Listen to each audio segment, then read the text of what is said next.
கண்களை முடிச்சோம்.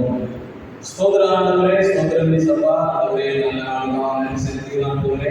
இயேசப்பா ஸ்தோத்திரம். இந்த வேளையிலே இயேசப்பா ஸ்தோத்திரம். இந்த இரண்டாவது வார்த்தையை பிரசங்கித்து தந்த நேரத்திற்காக நன்றி ஆண்டவரே.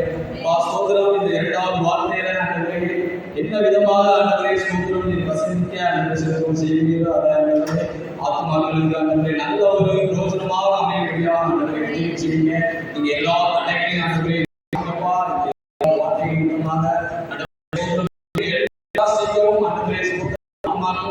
ஒரு நல்ல ஒரு ஆத்மாக அமைய உதவி செய்யும்.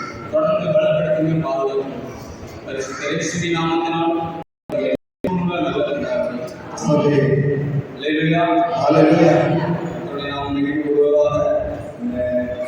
இரண்டாவது வார்த்தையை பேசும்படியாக ஆண்டவர் தந்த நல்ல வேலைக்காக ஆண்டவருக்கு நன்றி செலுத்துகிறேன். இந்த இரண்டாவது வார்த்தையில ஆண்டவராகிய இயேசு கிறிஸ்து இரண்டு கல்லறைகளுக்கு ஒரு கல்லறையோடு தரையப்பட்டிருக்கிறார். அந்த இரண்டு கல்லறைகளில் இரண்டு விதமான வார்த்தை, ஒன்று விசுவாசமான வார்த்தை, ஒன்று அவிசுவாசமான வார்த்தை. ஒரு விசுவாசமான வார்த்தை சொல்லிக்கிற கல்லறைக்கு பயம் இருக்கு, இந்த அவிசுவாசமான வார்த்தை கல்லறைக்கு பயம் இருக்கு.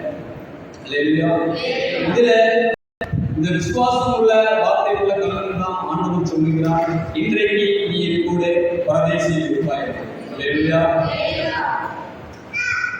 அவன் எப்படி ஆண்டவரை விசுவாசித்தான், எப்படி ஆண்டவர்களை கேட்டான் அப்படின்ற சம்பவத்தை நம்ம வேதத்தில் வாசிக்கும் போது நமக்கு தெரிகிறது.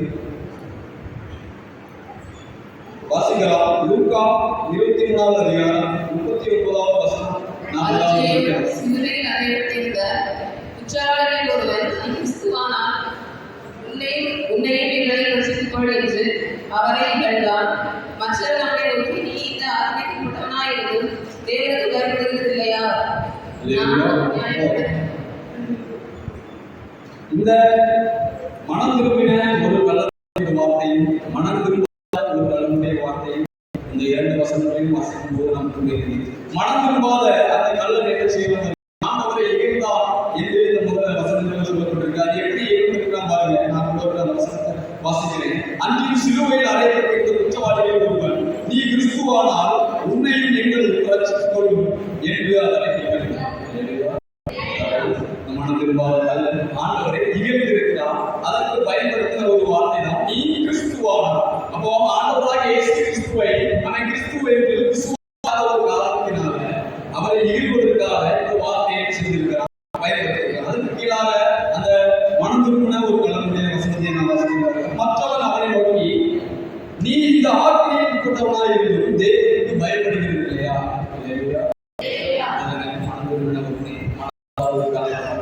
நீ இந்த ஆட்களை உட்பட்டவனாக இருந்தும் இந்த மரண தருவாயை இருக்கிற நேரத்தில் பாதுகாப்பு வேதனை அந்த சிலுவையில அறையப்பட்டிருக்க நேரம் நம்ம எப்படி வந்து கொள்ளணும் அப்படின்னு சொல்லி பார்க்கும்போது நம்ம சிலுவையில் அறையப்பட்டா எவ்வளோ வேதனைகள் நம்ம கைகள் காலில் ஆடி ஒரு சாதாரண ஒரு சின்ன அடிப்பட்டாக கூட நம்மளால தாங்க முடியாது.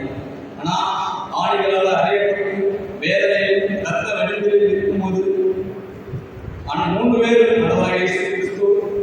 ரெண்டு கடவுள் 3 பேருமே ஒரு வேதனைப்பட்டு கொண்டுதான் இருக்கிறார். அதுல ஆண்டவர் வேதனைப்பட்டு கொண்டிருக்கும் போது அவரிடத்தில் ஒரு கல்ல இகழ்கிறான்.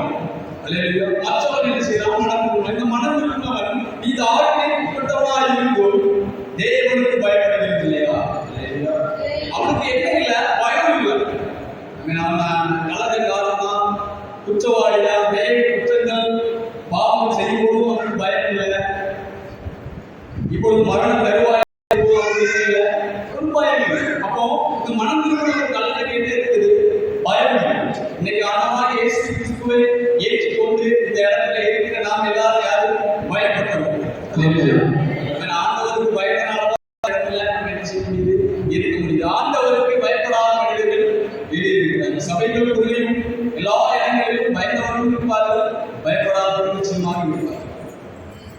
பயப்படாதவர்கள் நிச்சயமாக இந்த கல்லு போல ஏதோ வெளியிறக்கமாக ஆண்டவரை நிகழ்ந்து பேசணும்னாலும் மனதளவில் நிகழ்ந்து கொண்டிருப்பாங்க. அங்கே ஆண்டவருக்கு பயப்பட்ட ஒரு மனிதர்கள் நினைச்சுவாங்க, ஆண்டவருக்கு பிரியமாக நடக்கிறது. இப்படிப்பட்டவர்கள்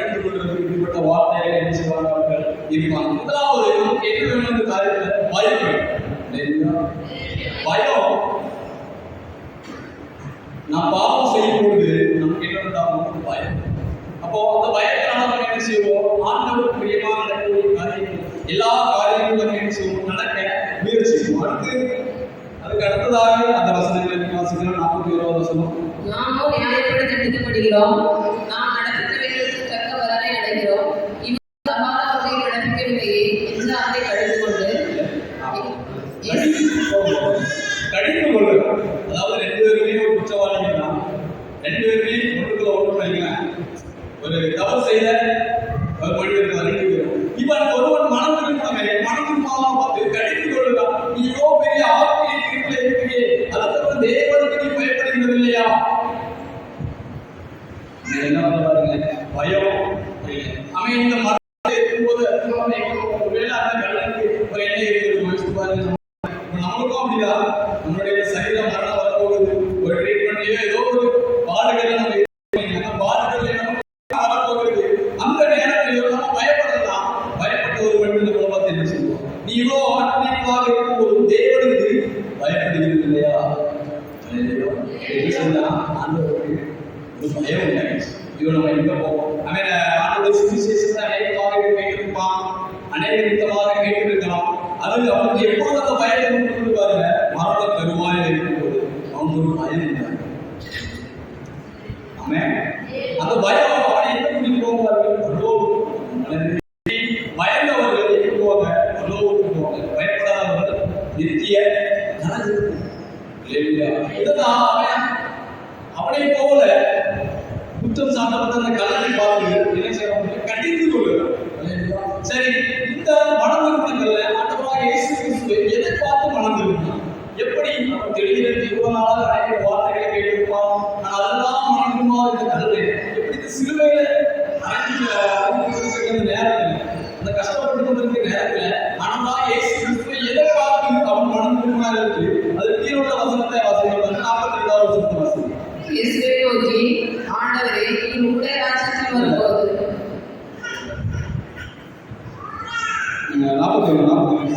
நாமோ நியாயப்படி தண்டிக்கப்படுகிறோம், நாம் நடப்பித்தவைகளுக்கு தக்க பலனை அடைகிறோம், இவரோ சமாதானத்தை நடப்பிக்கவில்லையே என்று அவனை கடிந்து கொண்டு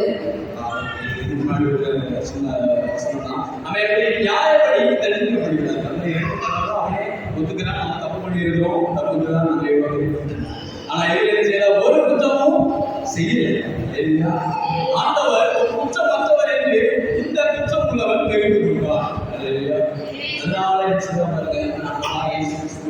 விசுவாசம் அவன் இன்றைக்கு ஆண்டவராக இயேசு கிறிஸ்துவை பின்பற்றிக் கொண்டிருக்கிற நாமும் அநேக பிரச்சனைகள் இதே மாதிரி சிலுவை பாடங்கள் செய்யும். நமக்கு என்ன நம்ம தகராறாயிடுச்சு, சில ஃபைட் ஆயிடுச்சு. அந்த வேளையில் நம்ம ஒரு குற்றம் ஒரு மனிதருக்கு மற்றவர்கள் அறியும் போது நம்பிக்கமாக ஆண்டவராக இயேசு கிறிஸ்துவை விசுவாசித்தார்கள். அல்லேலூயா. இன்னைக்கு ஆண்டவரை பின்பற்றின நாம் சிலுவை இந்த தியானத்தில் இந்த வார்த்தைகளை கேட்கிற நாம் அந்த வார்த்தைகளை கேட்டு அதன்படி என்ன செய்யணும்? நடக்கும்போது இயேசு கிறிஸ்து அந்த ஒரு நல்லவராக இருக்கக்கூடிய இயேசு கிறிஸ்துவை நாமும் என்ன செய்யணும்? ஒரு நல்லவராக இருக்கும். இப்படி அவருடைய என்று அறிந்து இந்த கல்லன் மனம் திரும்பி அவனை மற்ற கல்லனை செஞ்சிருக்கிறவங்க கடிந்து கொண்டிருக்கிறார். நம்ம இன்றைக்கு மரண வேலைகளை அநேக இடத்துல நம்ம ஆண்டவராக இயேசு கிறிஸ்துவை பற்றி நம்ம சொல்லுவோம். மனம் திரும்புவர் சிலர் மனம் திரும்பினாங்க, சிலர் மனம் திரும்ப. அதே போல இந்த தருணத்தில் அவருடைய நல்ல தெரிந்து கொண்டதால அவன் என்ன செய்யணும்? மனம் திரும்பினார். கீழே 42வது வசனத்தை வாசிங்க. இயேசுவை நோக்கி, ஆண்டவரே, நீ உம்முடைய ராஜ்யத்தில் வரும்போது அடியேனை கிடைத்தருளும் என்றார். தெரிஞ்சிருச்சு. நம்ம அன்னைக்கு நடக்கு போவோம். நம்மளால ஒன்றும் பண்ண முடியாது. நம்மள என்ன செய்யணும்? நம்ம காப்பாற்றிக்கணும். நம்ம இன்னைக்கு எல்லாத்துக்கும் பயம் தான். நம்ம என்ன ஆண்டவர்கள் ஏதாவது ஒரு பாவம் செய்யும் போது நமக்கு என்ன செய்யணும்? பாவம் செய்தால் ஆண்டவர்கள் விரும்புவார். நிச்சயமா இருக்கும். பாவத்திலே இருந்தால் பாவத்திலே இருக்கிறது தான் நிச்சயமானது நித்திய ஜீவன் கிடைக்காது. அப்போ நமக்கு என்ன உண்டாகும்? ஒரு பயம் உண்டாகும். பரலோகத்துக்கு போக மாட்டோம். சபைகளுக்கு சும்மா கொண்டு இருக்கிறோம். திடீர்னு நம்ம ஆண்டுடைய வருகை வந்தா பரலோகத்துக்கு போகமா போக நமக்கு என்ன செய்யணும்? அப்போ பயந்த மனிதர்கள் நம்ம என்ன செய்யணும்? ஆண்டவர்கிட்ட ஆண்டவரே பாவம் மன்னிக்கப்பா கேட்பது நம்ம அப்படி ஆண்டவருடைய மன்னிப்பு கேட்டு அந்த பாவங்கள் திரும்ப நம்ம நினைப்போம் விடுபடும். இதே போல பாருங்க, ஆண்டவர் தான் மெய்யானவருக்கு அவன் சொல்லி தெரிந்து கொண்டு ஆண்டவா இயேசு கிறிஸ்துவை கேட்கிறான். இயேசுவை நோக்கி ஆண்டவரே நீ உன்னுடைய ராஜ்யத்தில் வரும்போது அடியேனை நினைத்தருளும் என்றார். அவனுடைய ராஜ்யம் வரும்போது அவன் என்ன செய்யணும்? அவனா என்ன செய்யணுமா? நினைச்சு விடணும். அல்லேலூயா. அவன் ஏன்னா ஆண்டவருடைய வருகை வரும்போது அவன் எங்க போகணும்? பரலோகத்துக்கு போகணும். எந்த உலகத்தில் அநேக பாவம் செஞ்சுட்டான். பாவத்துக்கு சம்பளம் மரணம் மாதிரி அவன் இந்த சரீரம் அவனுக்கு அவ்வளவுதான். சரீரம் அதன் பின்பு அவன் என்ன செய்யணும்? அதன் பின்பு அடுத்த வாழ்க்கைக்கு அவன் போகணும், போகணும் என்று அவன் நினைச்சு அதோட இயேசு கிறிஸ்துவை நினைக்கிறான். அடியேனே இன்றைக்கு இந்த வார்த்தைகளை கேட்கிற நாமும் கூட ஆண்டவராகிய இயேசு கிறிஸ்துவில நாம் மனம் திரும்பி என்னை நினைத்து கேட்கும்போது ஆண்டவராகிய இயேசு கிறிஸ்து நிச்சயமாக நம்மை நினைத்தருள்வார். அதே போல கீழே வசனங்கள்ல ஆண்டவராகிய இயேசு கிறிஸ்து அவனை பார்த்து சொல்லக்கூடிய ஒரு வார்த்தை தான். அது வாசிக்க 43வது வசனம். இயேசு அவனை நோக்கி இன்றைக்கு நீ என்னுடனே கூட பரதீசில் இருப்பார் என்று மெய்யாகவே உனக்கு சொல்லுகிறேன் என்றார். ஆண்டவர் வருகை அந்த மனக்குள்ள கல்லை அந்த பச்சை கல்லை பார்த்து கடித்து கொண்டிருக்கிறான். அம்மாவை பார்த்து கேட்டிருக்கிறான், ஆண்டவரே உடைய ராஜ்யத்தில் வரும்போது அடியை நினைத்தரும் என்று இறுதியாக ஆண்டவர் அந்த கல்லை என்ன செய்கிறாரு? பார்க்கிறார். அல்லேலூயா. ஆண்டவர் அந்த இகந்த கல்லனை பார்க்கல, இகந்த கல்லனை அவருக்கு பார்க்கல. ஆனா ஆண்டவரை மனதில் இந்த கல்லனை பார்க்கிறேன். அவனுடைய வார்த்தைகளை கேட்ட ஆண்டவர் அவனை நோக்கி சொல்றாரு, இன்றைக்கு என்னோட கூட பரதேசில் இருப்பாய் என்று மெய்யாக உனக்கு சொல்கிறேன். ஆண்டவர் பாருங்க, மனதிற்கு ஒரு கல்லனை உடனே ஆண்டவராக இயேசு கிறிஸ்து ஏற்று இன்று நாமும் ஆண்டவர் முக்கியமா நடந்து கொண்டிருக்கிறேன்னா நம்ம இடத்துல ஏதாவது பாவம் செய்த மனிதர்கள் அவன் நம்ம இடத்துல கேட்கும் போது நம்ம என்ன செய்யணும்? ஒரு பாவங்களை பண்ணிக்கணும். இயேசு அவர் செய்த எல்லா பாவத்தையும் என்ன செஞ்சாரு? அவன் நிச்சயமாக. அதே போல ஆண்டவராக இயேசு கிறிஸ்து அவனுக்கு சொன்ன பதிலாம், இன்றைக்கு நீ என்னோடு கூட பரதேசில் இருப்பாய். இந்த வாய்ப்பு மனம் திரும்பின ஒரு மனிதனுக்கு தான் கிடைச்சு. மனம் திரும்பாத அந்த கல்வி கிடைக்கல. இன்னைக்கு ஆண்டவராக இயேசு கிறிஸ்து முக்கியத்துவம் ஒருவருக்கு தருவாரா? நிச்சயமாக. இந்த சிலுவை பாடலை நாம் நம்மளே நினைச்சு நம்ம எப்படி இருக்கிறோம்? நமக்கு இப்படி ஒரு வேதனை என்றால் என்னன்னு சொல்லி உருக்கமாக நினைத்து பார்க்கும்போது அவருடைய வேதனை என்ன செய்ய நமக்கு அப்படிப்பட்ட வேதனையும் அநேக அற்புதம் செய்தார், விசுவாசிகளை துறக்கினார், அநேக அற்புத அடையாளம் செய்தார். நிமித்தமாக ஆண்டவராக இயேசு கிறிஸ்துவை விசுவாசித்தார்கள். ஆனால் இந்த சிலுவை பாடுகளை அமைக்கும் போதும் ஆண்டவராக இயேசு கிறிஸ்துவை கண்டு ஒருவர் செஞ்சுக்கிறான். நம்ம நாம என்ன செய்வோம்? நம்ம ஒரு வசதியாக இருந்தாலா, நம்ம ஆடம்பரமாக இருந்தாலா, மற்றவர்கள் நம்முடைய வாழ்க்கையை கொண்டு நம்ம ஆண்டவர் மெய்யாக அறிஞ்சு ஆண்டவராக இயேசு கிறிஸ்துவை விசுவாசமாக என்று நாம் நினைக்கிறோம். அப்படி இல்லை, நாம் உத்தமனாக இருக்கும் போது கூட ஆண்டவராக இயேசு கிறிஸ்துவை நம்பிக்கமாக அவர்கள் ஏற்றுக்கொள்வார்கள். அல்லேலூயா. அல்லேலூயா. தொடர்ந்து தேவன் இந்த வார்த்தையை பேச தந்த நேரத்துக்காக ஆண்டவருக்கு பேசுகிறேன். அல்லேலூயா. இரண்டாவது வார்த்தை, இன்றைக்கு என்னுடைய இருப்பார்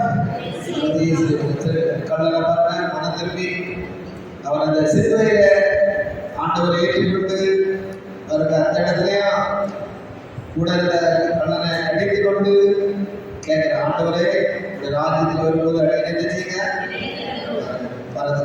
ஜீவனை சுதந்திரத்துக் கொண்டார். தேவனுடைய நமக்கு கிடைக்கிற நாட்களில் நாம அந்த சந்தர்ப்பத்தை பயன்படுத்தி ஆண்டவரை கேட்போம். ஆண்டவரை என்னை பரிசுத்தப்படுத்துங்க, எனக்கு கிருபை தாங்க, ஆண்டவர் அபிஷேகம் தாங்க, வல்லமை தாங்க. எல்லா கருத்தை தட்டி ஆண்டவரை கேட்போம்.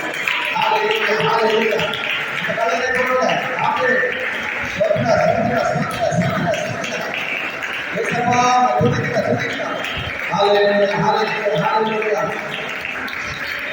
கலக்காதே கலக்காதே